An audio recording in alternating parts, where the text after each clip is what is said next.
Voter list का जहां तक सवाल है, उसके विरोध में बहुत सारे लोग हैं और वो इसलिए हैं क्योंकि अभी 1 साल पहले बिहार में चुनाव हुआ है, पूरे देश के साथ बिहार में भी चुनाव हुआ है।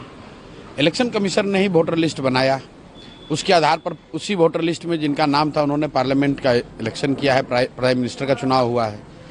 अब साल भर में ऐसा क्या हो गया कि उस पूरे वोटर लिस्ट में आपको इंटेंसिव रिवीजन की ज़रूरत है? भाई, हम लोग की तो यही मांग है कि जो 2024 में लोकसभा चुनाव के लिए जो वोटर लिस्ट का इस्तेमाल किया गया है, उसी का इस्तेमाल इस बार भी होना चाहिए। अब उसमें जो संशोधन करना है, कोई 18 वर्ष से ज़्यादा का अगर है, 1 जनवरी 2025 को हो गया तो उसका नाम जोड़ दीजिए। अगर किसी की मृत्यु हो गई है या कोई पलायन कर गया है, छोड़कर चला गया है, उसका नाम काट दीजिए। इसके अलावा और कोई उसमें संशोधन की ज़रूरत समझ में नहीं आती है।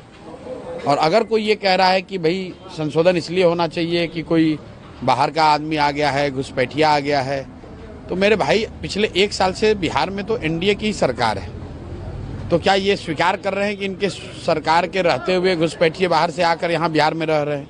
बाहर से लोग आ गए, रिफ्यूजी आ गए, शरणार्थी आ गए, आतंकवादी आ गए, कौन आ गया? और आया तो क्या यहाँ बिहार सरकार सो रही है? बीजेपी वाले जो ऐसे बेवकूफ लोग हैं, अरे भाई, अगर घुसपैठिए बिहार में आ गए तो सरकार तुम चला रहे हो, तो घुसपैठियों को क्यों नहीं पकड़ा?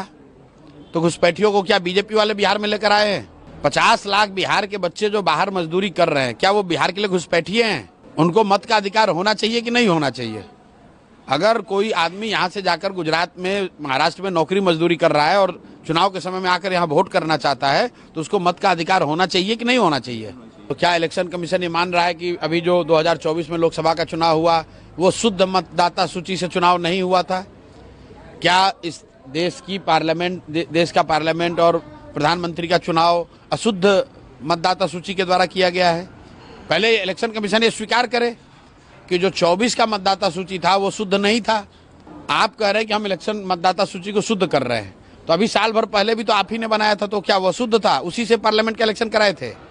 और अगर वो अशुद्धता आ गई लोकसभा इलेक्शन के बाद, तो अशुद्धता क्या है कि लास्ट के 2 महीने में अब चुनाव होना है, तो इलेक्शन कमीशन कह रहा है कि हम नया इलेक्टोरल रोल बनाएंगे। आप बताइए कि 50 लाख से ज़्यादा बिहार के लड़के, बिहार के युवा जो बाहर मजदूरी करते हैं, रोजी रोजगार करते हैं, वो तो दिवाली छठ में आएंगे, वो कैसे फॉर्म भरेंगे?